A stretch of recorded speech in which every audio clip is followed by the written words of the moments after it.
And for Green and Carpenter, this is when you prove to management that you're worthy of long-term deals, big money deals. Keith has his locked in, but it's moments like tonight where you prove to them, hey, I'm part of this thing for the long term. What the Mariners are trying to do is continue the success that we talked about against Skubal. And believe me, they've been asked about it a lot because not many people have been successful against Eric Skubal. Here's their manager on how they've done it. You have to kind of make the adjustments as you go, and you're right. You know, we've been able to put some pitches on him over the course of the games that we've seen him this season.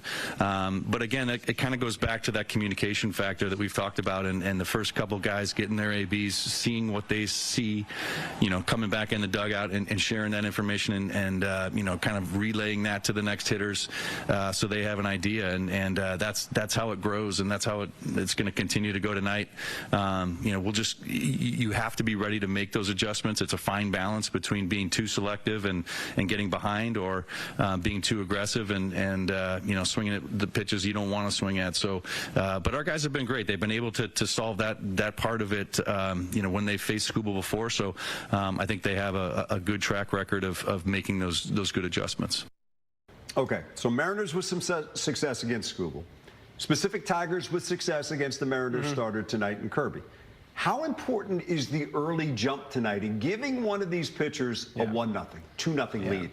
For the Tigers, it's huge. If they can stake Skubal to a 2-0 lead, even a 1-0 lead, that might feel like it's 3-0. It's 4-0, and yeah, that'll be his changeup. You know, this atmosphere was incredible. It was raucous, games 1 and 2. If the Tigers can get a jump, can hand the ball to Skubal and just subdue some of that environment, that works in their favor for sure. All right, we're getting ready. It's going to be right here on Fox 2. We're so glad you're with us. We're going to hand off to the network at 7 o'clock. First pitch, 8:08. It's a big night. It answers the question, will the Tigers be playing baseball Sunday night, or will we be talking about the offseason? All that coming up as we look at T-Mobile Park in Seattle. It's free.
Seen earlier this afternoon, Gleyber Torres talking to Eugenio Suarez. Look, these guys have played 4 games, and these guys have played against each other for years.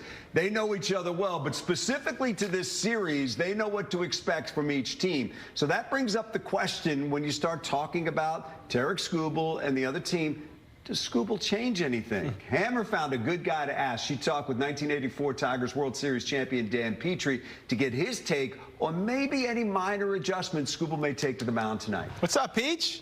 You know, that's the fun thing about it is the chess match that they so-called, talk about, where do you stay with the same way you went at them the last time? Do you change things up a little bit? How do you go? But you also have to audible a little bit and say, you know what, I'm going to go with my best stuff, but you have to read swings and say, ooh, they look like they're on that. I may have to change things up and throw some different pitches. So that's where Dylan Dingler is so good at, and that's what AJ says about audibleizing and changing the game plan. Maybe the first inning, maybe the second inning, depending upon what the Mariners are doing. All right, momentum only as good as the next day's starting pitcher. We all know who said that, Jim Leland. But how much momentum can the Tigers take from the fact that their bats finally woke up in Game 4? I think a lot, and I think it was very important that they gave them a finish on Tuesday where they scored 3 runs in the bottom of the 9th inning that led them into that big outburst on Wednesday. So I think Zach McKinstry said it best, is we got our big guy on the mound, and we're going to get them some runs this time. They got some good pitching over there on that side, so I still think it's going to be kind of nip and tuck and a big swing at the end by the Tigers off of that Mariners bullpen. I hope I'm wrong. I hope the Tigers go out and score a whole bunch early, but that's just the way I'm seeing it. Yeah, I think some folks would appreciate a big lead early in this game and not have to sit there and sweat all night. You know what? There's a couple things we know. Know the starting pitchers, but we also know somewhere tonight there's going to be a hero. And you don't always know who to expect, because you look at that lineup for Seattle: Rosarena, Raleigh, Rodriguez, Polanco, Suarez. If I told you first time against Tarek Skubal, one of those dudes is going to hit 2 home runs, I don't know you would have picked Polanco. I would have said none of them. there's no chance, and that's what happens in postseason baseball. And you look at those 2 home runs. The first came on kind of a hanging slider. The second one kind of a center cut sinker. So maybe he just throws him all fastballs and changeups tonight. But Skubal, to me, isn't someone who changes or alters his arsenal based on 2 at-bats 5 days ago. He knows that he still has some of the best stuff in baseball. Just go at them with it. And Crawford is one guy to watch. Only 8 at-bats against Skubal in his career, but does have 5 hits. He's hitting 9th. And then Javier Baez, hitting 9th for the Tigers, has been maybe their most consistent hitter all playoffs. And both of those guys are kind of the second leadoff hitter. So 2 guys who could come through in big spots tonight. Let's drill down on Javi, because I think he's emblematic of what this Tiger team has been this year. It's up and it's down. His highs have been amazing, and his lows have been difficult. But, boy, did he come up big so far in this series. It's sort of fitting that in this almost upside-down season and upside-down series, Javier Baez, who was maybe the Tigers' worst hitter post-All-Star break, has been their best hitter in the playoffs. And as the strikeouts kept piling up for all of his teammates in Cleveland early in this series, he was still knocking out hits. And, look, he signed here 4 years ago for moments and stages like this. And it was a long time getting here, and he missed last year's playoff run as he had hip surgery, but it feels like the man and the moment have finally aligned. And when he stepped to the plate in the 6th inning on Wednesday, man on second, they're up by 2. For all of the years and all of the seasons that fans honestly couldn't stand the sight of Javi. There was no one they wanted to see in that spot more than him. If they'd have paid him off after not a single person, maybe not even Javi. I think he would have understood it. But the Javi chants that echoed across Comerica Park also drifted down Woodward. And, he did say, I came here for games and times like this. That was my plan 4 years ago, and finally it came to fruition in Game 4. And whether or not it has been the case, he didn't just come here for that. They brought him here for this. They brought him here to be a veteran, to help lead this team that had a lot of young players when he came aboard. And tonight they'll be looking to him to do it again. He's one of the guys that has been here before and can make something happen. He likens it to the 2016 Cubs team that he won the World Series with. He came up then with a bunch of fellow young players, and he saw that structure in place here, and he wanted to be the one to kind of lead that same arc. And look, say what you want about Javi, but he is not fazed by the big stage, the big stakes, the big crowd. he thrives on this stuff. Like, there are no nerves that get to him. So he's the kind of guy you want at the plate, big spot in the field, making a big play, maybe a quick tag. El Mago, while he had like a 4-year disappearing act, he has finally shown up in Detroit. Got to show up tonight. It is one game with the American League Championship Series at stake. One team's moving on. It's the Tigers or it's the Mariners, and you'll see it right here on Fox 2. Take a break, come right back.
All right, there it is. The Tigers lineup for Game 5 against the Mariners. Kerry Carpenter leading off. We told you he's got 5 hits against George Kirby, all 5 home runs. We'll see what happens in the top of the first. Gleyber Torres, Riley Green, Spencer Torkelson, Cole Keith, Zach McKinstry, Dylan Dingler, Parker Meadows, Javi Baez, and of course tonight the pitchers, Tarek Skubal. What jumps out, Birchie?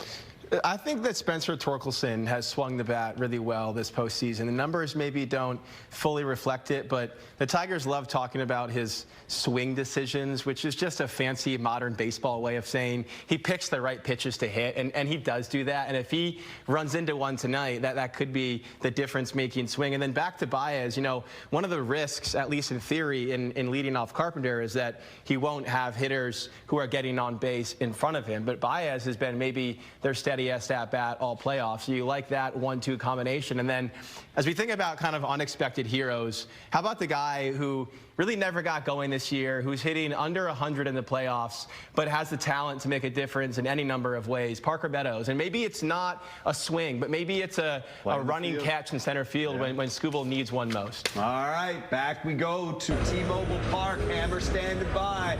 Hammer, we're getting close. Yeah, we are getting close, and they are getting things spruced up on the field around me, and you can really start to feel kind of the energy building here. And Will touched on a really good point. He talked about Parker Meadows maybe doing it with his glove. Another guy who has done it with his glove very well at third base is Zach McKinstry, and that's, if you think about it, a position going into this season we had no idea who it was going to be, and he has really evolved into a very solid, everyday third baseman for this team. And he talked a little bit today about just kind of the places they've been and how they've grown and come together for this moment. Hard times make for easy times, I feel like, and you really figure out who you are as a person, as a team when you go through those hard times, and it brings you closer together. And that's the only people you can really rely on in that situation is the other 25, 26 guys in the locker room at the time, and yeah, just kind of fall back on them and just rely on them to kind of pick the team up and get going.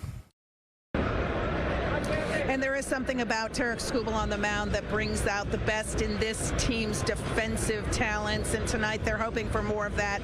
We have seen it from Javier Baez throughout the series. We have seen it at times from the outfielders as well. They've just got to make sure they don't make any of those costly mistakes because, as you guys mentioned, they're magnified in the postseason. One other final thing on McKinstry. He was also a huge part of that rally in Game 4 on Wednesday. 3 for 4 in RBI, 2 runs scored. They need more of that from him tonight. And they also need runs early. They got to silence this crowd. The roof is on, and they are ready to explode, so they got to keep them quiet. Hammer, I think I speak for a lot of people when I say their hope is that the next time they see you, you are soaked in champagne and beer, and not in the hotel lobby, but in the clubhouse. I know. I will be in that clubhouse, and they will be spraying champagne, guaranteed. All right, good stuff, Hammer. We appreciate it. Enjoy the ball game. We will see you afterwards on our post-game show. See you, Hammer. All right, so there it is. I mean, and one team will celebrate tonight, and one team will not. And the amazing thing about baseball is that we don't know what the difference will be. Will it be the starting pitchers that we've talked so much about? Or is there somebody that's going to rise up and make a swing that will be forever remembered by either Detroit or Seattle? And it could be a guy on the bench. Maybe it's Wenzel Perez in a pinch hit spot in the 8th. Maybe it's Jahmai Jones in a pinch hit spot in the 7th. But to me, and you and I have talked about this a lot this season, your stars in these games have to be your stars. They have to be your best players. And in Game 4, when their lives depended on it, with the season on the line, their all-star position-playing quartet of Gleyber Torres, Zach McKinstry, Javier Baez, and Riley Green combined to go 8 for 15 with 3 home runs and 7 runs driven in. That'll do it. One of those 4, ideally 4 of those 4, but one of those 4 is going to have to come up with a big swing or a big play in the field or on the base paths for the team to win this game tonight. We've seen some amazing moments already. Kerry Carpenter with the big swing, Javier Baez with a big swing, Riley Green with that tie-breaking home run. Mammoth. 454 feet. Somewhere tonight, something like that's going to happen, and you're going to see it right here on Fox 2.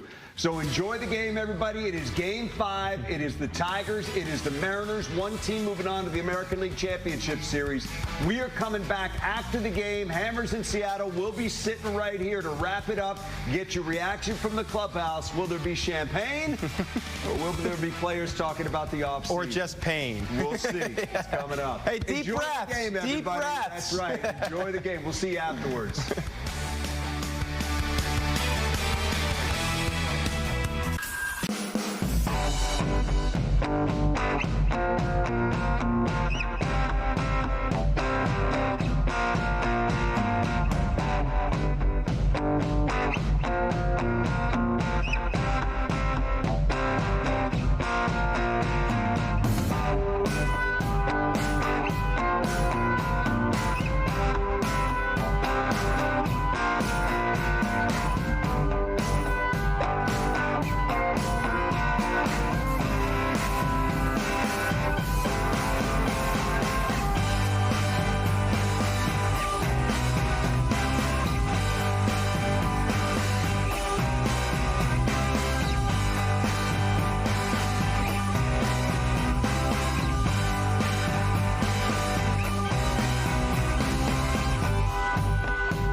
Yes, we are here once again in the sports office, another Friday night, and that is the man of the hour, Tarek Skubal, as the Tigers get set for Game 5, an elimination Game 5 in Seattle against the Mariners. It's all or nothing tonight, and I know everybody in this town has been buzzing all week long as the Tigers got it done in Game 4 to advance into Game 5. Hopefully the runs that we saw in Game 4 can also come up in Game 5, because one thing we have seen with this team, we have seen this team bring out small bats, but we need to see him bring out a big bat tonight. And speaking of big bats, I've got two of the biggest. I've got Will Birchfield right here. No one has ever said that about me. That's the nicest Thanks a lot, Will, for being here. And our pal Dan Miller will be floating in momentarily. Hey, he's floating. There he is. Hey, how are you, Dan? Good to see you. Yeah, we're talking about how instead took me a minute.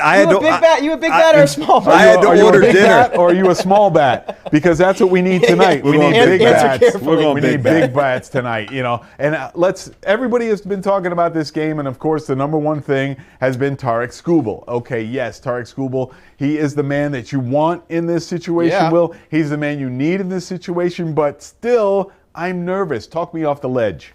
Well, it's Game 5, and your life depends on it. Yes. And the season either ends or continues tonight. Are you talked off the ledge yet? No, I am not. I am not How do we do there for you? Just don't jump. I'm a little further out. Don't jump. No, look, I think what's incredible about Skubal is that this guy won the AL Cy Young and the AL pitching Triple Crown last year and was somehow better this year. And a lower ERA, a lower whip, a higher rate of strikeouts. He's been dominant all season long. And yes, the Mariners have faced him 3 times, and yes, they have won all 3 games. But as we just said during the pregame show, Daps, I don't care if they had faced him 30 times and won 30. He's still the guy you want on the mound tonight. I think we might see from Skubal, and I do not say this lightly, a Justin Verlander type performance where you take the ball and you don't give it back until the team is up in the 8th or 9th inning. Dan, do you buy that? Because Justin Verlander start means late into the game for Skubal. That means 8-inning, 9-inning performance. I think you might have to fight him to get him off the mound tonight. And what happened 12 years ago today? Justin Verlander in Oakland, Game 5, ALDS, 8 shutout innings, Tigers advance. 13 years ago tomorrow, ALDS Game 5 in Oakland, 9-inning shutout, 11 strikeouts, no walks. Those are legacy games. Yeah. You pitch games like that, that's what you're remembered forever. And if you go into the Hall of Fame one day, they talk about that on your plaque. That's how you earn your $400 million. But maybe more importantly, more significantly, it's how you mark yourself in a city's sports lore. That's the other part of this. I mean, you talked about the money aspect. I mean, Tarek Skubal's a guy who's looking for a new deal soon coming down the line. Yeah. And in games like this, statement games like this, these are the games you need to perform in. Is he worth that kind of money? This could be the difference between $395 and $400. Hey, I'll take the difference. I'll take the extra but you know what? But here's the thing. I would definitely take the difference. Not to be cliche. I mean, these guys want the money and they're going to get paid and all that stuff. But man, they want to win. Yeah. They want a ring. They want to put their name on a game like this and a dominant performance that helps their team get to the American League Championship. Especially when what happened last year in Game 5. No with him doubt. on the mound. You know, like that is definitely still living in the back of his brain and probably at sometimes the front of his brain. He wants redemption on that, whether or not he publicly acknowledges I'm a big believer in the driving down the road thinking. Yes. I guarantee you. How many times do you think Tarek Skubal has driven down the road and thought about Game 5 against Cleveland? They got away, that grand slam, whatever it is. And I know he may say he doesn't. I'm telling you he does. Yeah. Look, but this is something that's not just going on in his Tigers career. I mean, 12-year-old Tarek Skubal has pitched this game tonight that he's going to throw. I mean, hey, this arm, Woody. I'm sorry, this arm. Yeah, this arm. If he goes righty tonight, they might be in trouble. Hey, look, who knows? It might be a new X factor. We've been trying to find X factors for this game for the last 2 days, but still. still, it's all right in front of us. Yeah. I mean, it's in front of the players. It's in front of the fans. It's in front of you guys. And speaking of fans, let's get them into this room. You see the Zoom room meeting ID right down there and the QR code right in that corner. So get in, and you can also chat on what's going on with this Tigers game tonight. It's right here on Fox 2. Let's go to Mr. Liquid Bread. Liquid Bread, yeah. Tommy's in here as well. Mr. Liquid Bread, how are you this evening?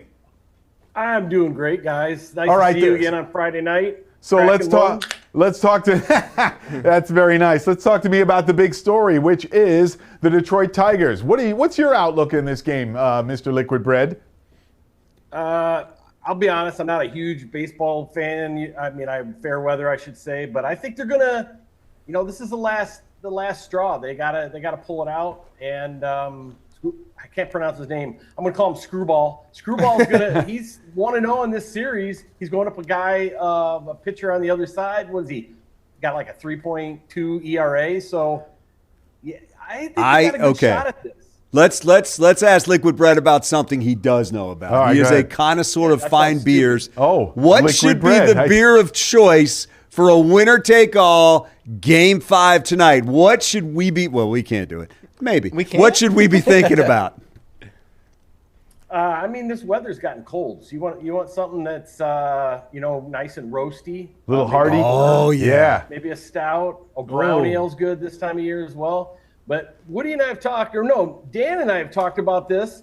You don't want to go too high of ABV. You want to be able to. Man. It's a marathon, folks. Yeah, you want to remember the eighth inning. That's the hardest thing when you go to some of these places and they have all these beers. I sit there and I have to Google everyone. Oh, that's 8.2. Don't want that. That's 7.9. Don't want that. I just need a good hazy that's just about 5.6. Hey, the Tigers would take 8-2 from Scooble tonight. I was just going to mention that. 8 2/3. They can sign them up for 8-2 that from would be Scooble. huge. But, also we got to think about runs, man. Yeah. I mean, this team has got to hit tonight. It can't have any kind of fall off like we saw for the first 3 innings in game number 4. Those guys were getting booed out there at the stadium after that. So, once, I'm hoping that the train starts rolling and they start passing the bat and pulling the chain and all those cliches, that this team can all of a sudden start to get it rolling and score some runs. Because a dominating performance tonight, and I think they have momentum going into the next deal, which would be in Toronto. Toronto on Sunday night, also on Fox 2. Tonight's game on Fox 2, Sunday night on Fox 2, which is going to be Liquid Bread. Thank you, man. We appreciate you. Hey, let me just say it's a busy weekend because I know you guys are going to allude to this. Let me segue in. You got the Tigers. You got a Michigan State UCLA game tomorrow. You got a Michigan USC game tomorrow. And then you got the rest of the baseball going on. And then Lions. You got Lions on It's good Sunday stuff. late at night. You're going to have fans. Hire this guy. You're going to have fans. We love Liquid Bread. You're going to have fans that might have one TV on the Lions on Sunday night. Yeah. And if the Tigers win tonight, one TV on the Tigers. Hey, look, it's going to be crazy. You're going to have people coming into work the next day with cross eyes because they're going to be looking at the multi-view. Look, if that's a problem, and you know what? You might have some people not coming into work the next day, too. Exactly. No doubt about it. I want problems like that. Thank you, Liquid. We appreciate it. Cheers. I forgot to introduce Tommy over here. Tommy is also helping us getting people into the Zoom room. Tommy, how are you over there? We're doing great. Are there guys in the room? Special guest for you. Let's have it right now. Let's go special guests. I love special guests. Let's bring them in right now. Who do we have as our special guest? Oh, look, Kevra! What up, D-Kev? One half of the Weather Boys, Derek Kevra. How are you, Derek? Oh, we're good. So we got the whole Tigers party is here. Everybody wave. Nice. What do you got to eat? What do you got to eat back there? He made chili. Oh, you guys want to? Okay, so here's what we got. The kids are here too, by the way. Okay, go Tigers. Yeah, that's it. So what are we eating? Okay, so we're eating this great dip. That's like a fruit nice. dip. We got buffalo chicken dip right Strong. here. For the kids, kids is just mac and cheese. It's easy for them. I'll and then take some chili of in that. the back corner. Nice. So there you go. Hold on, That's the way to go. Dan, I got a guest who wants to tell you a story. Hold on, here he is. He's got to talk to you. Okay. It's not really a story, but quick anecdote. I was on a flight a few years ago and happened to be sitting next to Dan.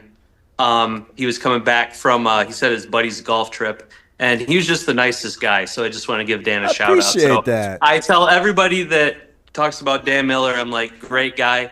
great sportscaster, great announcer, great guy. So thank you. I appreciate that. Nice Thank job. you. And Yeah, I'm glad it went that way Dan. because I could pretty much guarantee I was hungover. If I was coming back off a golf trip. You're a pro because you seem just as good as you are on TV. So you're a And pro. then Dan not said- operating at full capacity. Dan said, hey, come on TV and tell this story in a couple of years. Tell everyone how great I am. Hey, Derek, I got a quick question for you. How many people you got with you there? Do you got enough to field the whole team? You got 9? Yeah, let's see. Hold on. We got a pitcher right here. We got a catcher back over there. First base. Yeah, we got a team. But the Scooble. So Scooble's game tonight. We all agree that we think he's coming out with his ace stuff, right? Yes. Got no choice.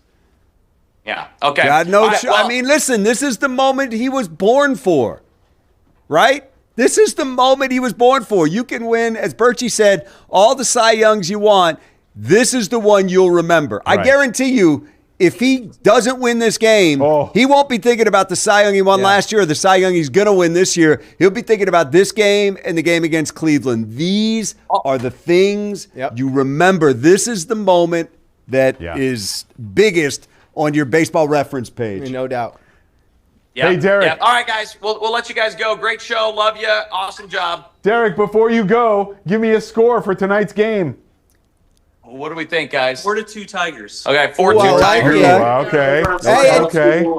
And Derek, save some of that buff chicken dip. I'm coming over later. All right, great. We'll save you guys some. All right, see you later, guys. All right, Appreciate thanks a it. lot, Thank you. Derek. I appreciate it. Half of the Weather Boys coming into the sports office. Hey, you know what? Let's take a quick break, and we can come back and talk about the Tigers some more. I don't even know if anything else is on the stove tonight because it's all baseball all the time right here Let's in the Motor recap City. that Red Wing game. We'll be right back. Didn't happen.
Oh, we are back. Almost caught me there, Tommy. What are you doing there? You trying to assassinate me? Oh, we are back in the sports office on a Friday night getting set for the Tigers and Mariners in an all-or-nothing Game 5. The winner advances, the loser goes home, and that's something that we do not want to see the Tigers associated with. I'm here with Will Birchfield. I'm here with Dan Miller. Got a lot of people in the Zoom room. Let's get to it. Tommy, who do we got? We got Jason Whiteley. Let's go to Jason right now. Jason, that's our guy in Jason, the how UK. are you? Good evening, gents. How are you? What's up? Or should we say good morning to you? It is in the morning. Yeah, because it's going to be a late one for you once this game starts. Are you prepared? I'm ready to go. Looking forward to it. I'm predicting a 5-4 win in the 10th. We're going to get a home run in the 10th. In the 10th? Oh my God. Who's going to hit it? You got to call your shot. I'm going to call it Riley Green. There it is. Wow. Feet. He hit one almost to London in Game 4. It was incredible. I mean, that was an absolute moonshot. That was good. And hey, Jason, what's the secret for staying up all night to watch a baseball game? Because I have a hard time with that. I honestly don't know, Dan. I do it with the Lions. I mean, with the Lions obviously getting a lot of prime time games, I do it with the Lions, and obviously I'm going to have to do it.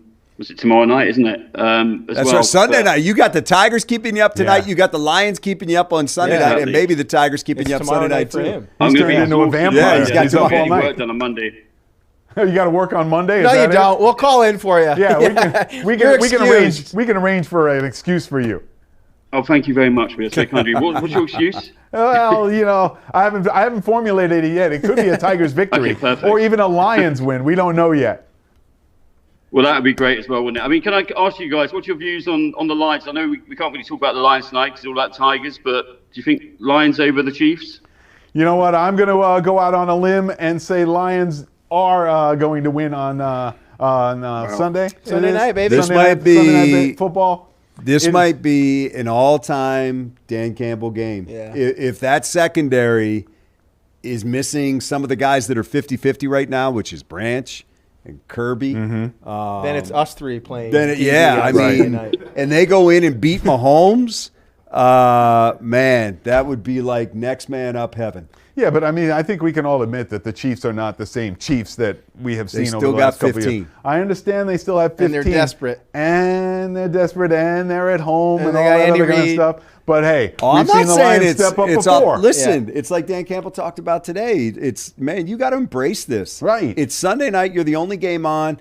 And as Kelvin Shepard said to me earlier this week, he said, what better could I give a player who's looked for an opportunity to break into this lineup than the chance to do it on Sunday night against the team that's owned the league for 10 years. Everybody's watching. Yeah, I think this coaching staff relishes opportunities like this. No, you don't want to be down. You're all pro safeties and you're starting corners. But when you are, you've got to dig into the trenches and find a way to put together a competent game plan to beat maybe the greatest quarterback ever. And as Dan Campbell told you and told us this morning, we like it dirty. We like to get in the dirt, and we like it dirty. And out of context, that might be a wild statement, but they do. They like to grind these games out and find a way to win at all costs. I actually kind of like their odds on Sunday night. You know what, Woody? Like you say, if you're scared, say you're scared. Say you're scared. They're not scared. Many times scared before. Money ain't make they money. are not scared. I enjoy the fact how the players, even the ones who, on the practice squad, or as Campbell calls it, the vet squad,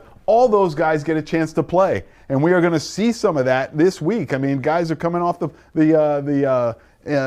pup squad. The practice squad. All that. I sat down with Coach to record the pregame show today, and I was joking before we got going because we go over some lineup stuff and stuff like that. I said, "So are you just activating the entire practice squad?" he laughed.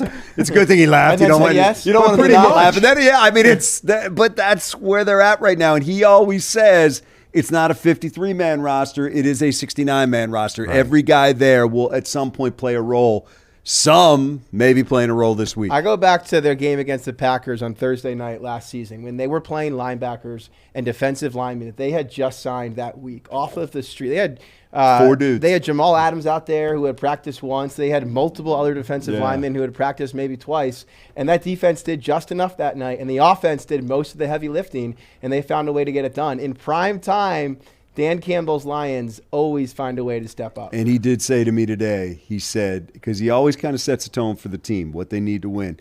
He did say, this is a week that we need our offense to lead. And he said we need them to score points, maybe a lot of points. And you know what? They're the number 1 scoring team in the NFL, and they've got their dudes ready to go. I would love to see that, especially if they can demoralize that Chiefs defense. We saw Chris Jones last week just walking around. I mean, guys are scoring touchdowns, and he's not even actively chasing down the play. So if we can create that kind of mindset for Kansas City, then that's an extra, feather in the Lions' cap moving forward. I think it's great. I agree with you, Mr. Jason. I agree with you completely. I think the Lions do get it done on Sunday. No problem whatsoever. That's a Let's guarantee. hope so, gents. Hey, Jason, we appreciate you, man. Enjoy the weekend in the UK. Hopefully it brings a lot of wins. Hopefully, guys, have a good. Well, enjoy the games and thank you for having me You on. too, man. Likewise. Thanks Enjoy. a lot. Go Take Lions, care. go Tigers all the way. Hey, don't forget the Zoom room and the numbers right here, the QR code. I'm looking for like the next 10 people to get in here. I'll play a quiz with you. We'll do it after this break. Woody Wonders.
Woody Woodruff ready to cause chaos here in the sports office. We are looking at the Tigers tonight against the Mariners. A big elimination, game 5. We got Dan Miller right here. We got Will Birchfield over here. Yo. We've got you guys in the Zoom room. You can get in by dialing this number into the Zoom chat or getting into the QR code. I tried it the other night. It works perfectly. Remember, turn your camera on so that we can see you, and then we'll take you. How about that? Guys, we're talking about, of course, Tigers tonight. And who would an X factor be, Birchie? We've talked about Scooble. We've talked about Riley Green. Maybe Dylan Dingler? Yeah, sure. And obviously he's got a big role behind the plate, just calling this game today. And I think as we ponder X factors, it's as much what happens on the base paths or in the field as what happens at the plate. I think we're all prone to try and project who's going to have the big swing, who's going to come up with the big at-bat. But these games can be swung on a catch in center field, on a slick play at short. And I think it should be reassuring to Tigers fans that up the middle, this team is strong, from Dingler to Javi to Parker Meadows. And we just talked about Parker Meadows on our pregame show, but look, that's a guy who probably had a season that he'd rather forget, really never got going, was battling injuries, couldn't find his stride at the plate. He's hitting under 100 this playoff run, but he can go 0 for 4 tonight and still help them win this game. If he tracks down a fly ball in center, if he lays out for a catch in left center, and those are the plays in these kind of games that might stand out the most. Somebody's going to be a hero. Yeah, Another guy with that kind of credential might be Gleyber Torres. He's been here before, been in this kind of situation before, so he may be a calming influence on some of the younger guys in that clubhouse. Yeah, and Glaber's, along with Javi, I think two of the only guys who have played in the World Series on this roster. So 2 guys who won't be fazed by the stakes tonight and by the bright lights and the big crowd. And I'll tell you what, man, that crowd in Seattle is something else. Yeah. And I'm not here to diminish the atmosphere at Comerica Park, but, man, those fans in Seattle are starving for a Mariners playoff win, and they bring it. You made a point, too. All hands on deck when it comes to bullpens. Probably the only guys that aren't available are the starters from Game 4. Yeah. Even Melton might go tonight, and he pitched 3 innings in Game 4, but I think in a pinch they might turn to him. You know, with all the positives that this team has, there's one negative, and it's September? I wish that we could talk to the coaches. We can't talk to Chris Fetter. AJ won't let us. We can't talk to the hitting coach. AJ won't let us. We can't talk to Cora at third base. AJ won't let us. I mean, I would love to get into Fetter's head right now about the conversations he's had with Skubal leading up to this game. That'd be huge. I think his job is pretty easy tonight. I think he just says, let him go. Get him, big dog. Here's the ball. You got the rest. Well, we'll see. I don't think there's a whole lot to say to him. And I think the interesting thing is what Dan Petrie talked about in our pregame show when Hammer talked to him, and that is, does he change anything? When you've had a little bit of trouble against the Mariners, you've gone 3, you haven't won, they've had some success against you. Does he change anything? What does Dingler look for? What does he maybe tinker with behind the plate? You made the point, Birchie. You don't change much if you're Tarek Skubal. You're Tarek Skubal. Guys, I want to leave it there and get somebody else in before we go. Who do we got, Tommy?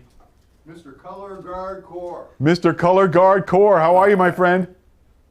Turn your mic on, buddy. Got to turn your mic on. Got to get going here. Don't have a lot of time. You there?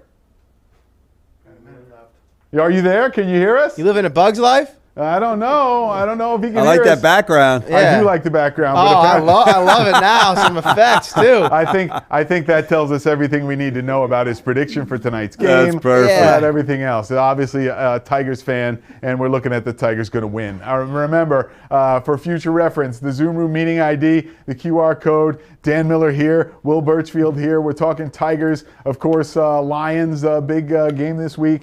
Against Kansas City. And as we said at the start of today, it's all about this guy right down here on the mound tonight. Tarek Skubal, let's see if he can get a win for the Tigers. The hope is that he can and that this team will advance into the American League Championship Series against Toronto. Game 1 would be when, Dan? Sunday night on Fox 2, just like tonight's game's on Fox 2, and our post-game show is right here on Fox 2 as well. So that's all the info you need. Now make good use of it. Thanks for coming in to the Sports Office.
seen plenty of high-speed pursuits in my career, but nothing like this speeding through a golf course.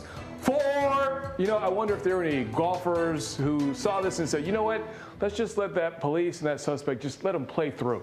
So as you look at this madness here, I'm going to cruise on over to our panel, and I want you to join us as we look at this video and many other must-see videos of the week on the rundown. Welcome. I am Brandon Hudson. We're here on the show. We're going to before we get back to our video, though, I got to say this is a fireside chat version. Panel of one? Yeah.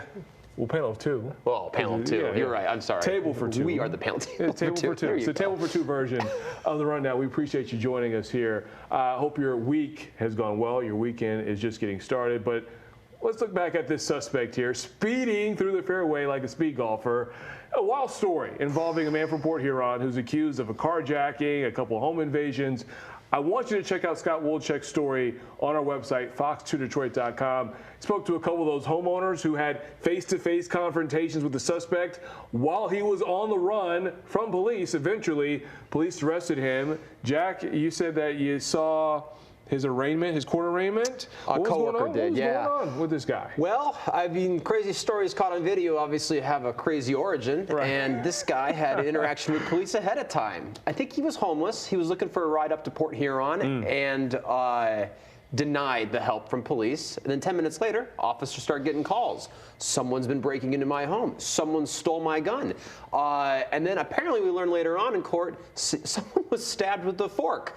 Turns out it's the subject of this story. Yeah. He's on a 13-count charge now, including a bunch of break-ins, fleeing from police, and I guess running on the fairway of the green. Yeah, look, that video is unreal. And look, it looked like something out of a Happy Gilmore 2. There's not anything associated with Happy Gilmore or Caddyshack or any golf movies like that. But look, two scenarios here. If you ever saw that on the golf course, or if you saw this person in your home, what would you do?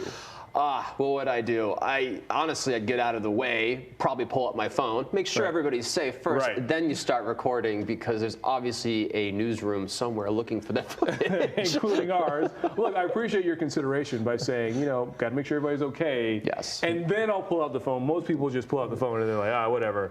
But look, Jack, he's a nice guy. He's a good guy. So we appreciate him for that. All right, let's talk about these Detroit Tigers. Because, as of this taping, they pulled victory from the claws of defeat. They scored 9 unanswered to force a Game 5. They won 9-3. The game is actually happening as we speak.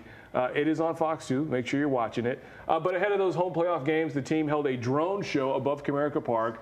It was a pep rally to get fans excited for the playoff baseball for the second straight year. Now, after the show, our very own Dave Kinchin made a moment of his own. So check this out. I feel a divine intervention coming in. Oh, that's right. I touch the screen. Take my hand. Detroit, touch the screen. Touch the screen. Right now, the Lord has spoken to me. I said the Lord has